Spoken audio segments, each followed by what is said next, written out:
لڑکیاں کہتی ہیں کہ لڑکوں کی زندگی کتنے مزے کی ہوتی ہے، جہاں مرضی منہ اٹھا کر چلے جائیں، ان کو کوئی روکنے ٹوکنے والا نہیں ہے، وہ آوارہ گردیاں کرتے رہیں، سارا سارا دن گھومتے رہیں۔ ہائے کاش ہماری زندگی بھی ان کی طرح ہوتی۔ بہت سی لڑکیاں ایسی ہیں جو کہتی ہیں کہ کاش ہم لڑکی ہوتے، کاش ہماری زندگی لڑکوں کی طرح ہوتی۔ یہ خواہش موجودہ دور کی بہت سی لڑکیوں کی ہے۔ تو میری بہنوں، بات یہ ہے کہ ایک لوہا، اب لوہا زمین کے کسی بھی حصے پر رہے، اس پر کتنے ہی کیڑے مکوڑے کیوں نہ آئے، اس پر کتنی ہی دھول مٹی کیوں نہ ہے، وہ کتنا ہی گندا کیوں نہ ہو، وہ سارا سارا دن تپتی دھوپ میں کہیں بھی پڑا رہے، اسے کوئی فرق نہیں پڑتا۔ لوہا نے پھر بھی اسے کام میں لے آنا ہے، وہ پھر بھی کارآمد ہے۔ ہم لڑکوں کی مثال بھی کچھ اسی طرح سے ہی ہے کہ زمانے کے جو برے ایفیکٹس ہیں، زمانے کے جو برے اثرات ہیں، وہ ہم پر اثر نہیں کرنے۔ نہ ہمیں کوئی بری نظر سے دیکھنے والا، نہ ہمیں کوئی بلیک میل کرنے والا، نہ ہمارے ساتھ کوئی چھیڑ خانی کرنے والا ہے۔ ہم جو برا کام کرتے ہیں اس کے ذمہ دار ہم خود ہی ہوتے ہیں۔ اس کا ایفیکٹ پڑتا ہے تو صرف خواتین کو پڑتا ہے، اور خواتین کی جو مثال ہے وہ ایک ہیرے کی مانند ہے۔ خواتین ڈائمنڈز ہیں، اور جو ہیرے ہوتے ہیں وہ عام بازاروں میں نہیں ملتے، اور نہ عام بازاروں میں وہ پھرتے ہیں۔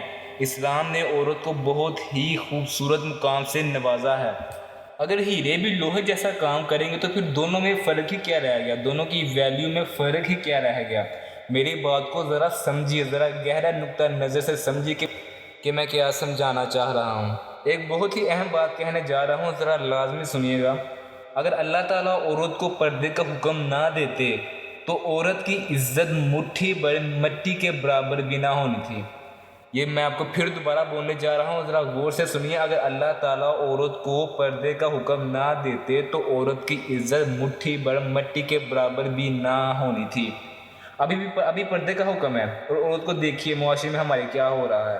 خدا نخواستہ اگر پردے کا حکم نہ ہوتا تو آپ خود ہی اندازہ لگا لیں کہ آج آپ نے کہاں ہونا تھا، آج آپ کی مردوں کے سامنے اوقات کیا ہونی تھی، آج آپ کی ویلیو کیا ہونی تھی۔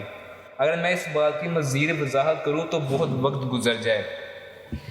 دیکھیں، اسلام عورت کے لیے سختیاں پیدا نہیں کرتا، بلکہ اسلام نے تو عورت کو ماں، بہن، بیٹی جیسے پاک رشتوں سے نوازا ہے، اور دنیا کا ہر انسان جنت میں داخل ہونا چاہتا ہے، اور میرے رب نے وہی جنت کو ماں کے قدموں تلے، ایک خاتون کے قدموں تلے رکھ دیا ہے۔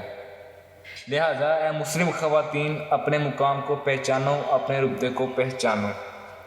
اگر آپ مطالعہ کریں کہ دوسرے مذاہب میں عورتوں کے ساتھ کیا سلوک ہوتا ہے تو آپ بہت خوش قسمت ہیں کہ آپ ایک مسلم خاتون پیدا ہوئیں۔